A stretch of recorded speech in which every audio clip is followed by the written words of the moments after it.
The E.J. Mertaugh Boat Works in Hessel is America's first Chris Craft dealership, celebrating their 100-year anniversary this year.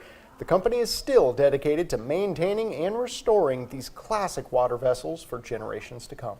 And we're joined by Kate Conlon from the Boat Works with more on how they're celebrating a century in business and serving the community. Kate, thanks for being here. Yeah, thank you for having me. All right, so other than 100 years, give us some of the history of Boat Works in Hessel. It was established in 1925 by Gene Mertaugh, and it was really a booming time for the area. The Lachino Islands is 36 islands that there are only a couple that are connected by bridges, so mainly accessible by water. So there's a huge necessity to have watercraft in the area. Not only that, but Mackinac Island is only 9 nautical miles away by boat. So during the growth of the island, Hessel and Cedarville were right there along with it. There were many hotels in the area, large cottages that were built. A lot of the islands, when you boat by them, they look very similar to the East and West Bluff on Mackinac Island. They're just on the water with boat houses. And now old boats. Back then they were new. But a lot of the same Chris Crafts and wooden boats that we sold in the area, Boston whalers as well, we were a whaler dealer in the 50s, one of the first, are still with the original families or with the original properties that they were sold into. So when you think of these really special, pre-war Chris Crafts, they were sold to be daily drivers to these cottages, and they still are, and we still maintain them, and they're still in the area. So it's just as common to see, a new fiberglass boat running out along the Lachinos to go to their cottage as it is to see like a 1920s triple cockpit and with groceries and a dog in the seat.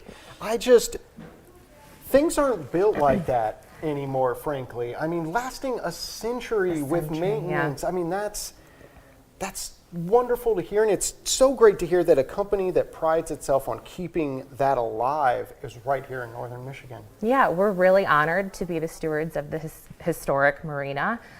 They're not making marinas a lot anymore on waterfront. You'll see condos, but nobody's really putting up too many new marinas. So to be that old, though, I mean, it feels like it's just such an institution unto itself. So, and we've diversified. That's the Scamp. The Scamp was actually, Gene used to drive boats from Elginak up the Lake Huron to Hessel. So if you can imagine the shipping channels, and he was like on 20, 22 foot, 26 foot boats. That's how they would transport them because the roads weren't great back then. The Scamp was actually a boat that he drove up in September of 1928, and he hit a log in Saginaw Bay and lost power, and the storm was kicking up. By the time he was in 8-foot rollers and realized he was going to be pulled out into Lake Huron too far, he tied himself to the boat, jumped overboard, and over a course of going in and out a few times, he managed to change the prop shaft with his feet.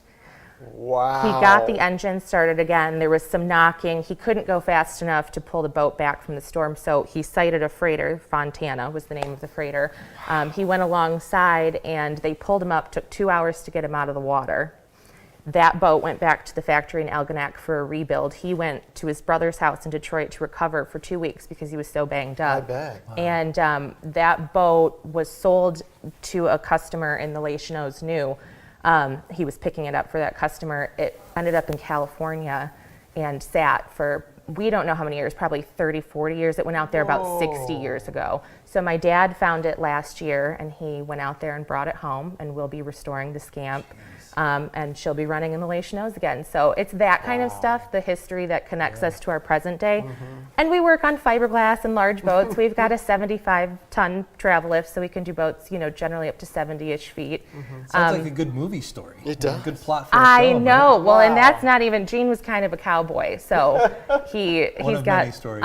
Many stories. I feel like boat business in the Great Lakes is the same as a cemetery business. Like there's always going to be business. We have a lot of water. In the water, yeah. I'm curious, and we just have about a minute left, but of the original Mertaugh, is this still a family-owned business? Do you have any family of the original owners? They are still in the area. My grandfather purchased it from Gene's sons in '89, and so it's been in my family for almost 40 years. My parents took over in 2000. We've had it in our family. It's the business I grew up running too when I was little, for about 25 years.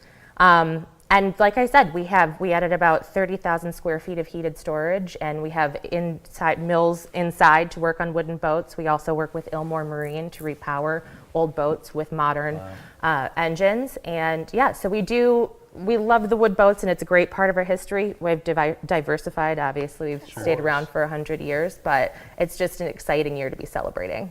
Well, happy birthday. Thank you. That's Awesome, Kate. Thanks. you I so don't much. look 100, I know, but thank you. Yeah. Well, Kate Conlon with Mertaugh Boat Works there in Hessel. Thanks for being here. Good to have you. Thanks for having Enjoy me. your centennial year. Oh, wow. We'll send you off to break Oh, with a wow. look at what's coming up. We're going to head down to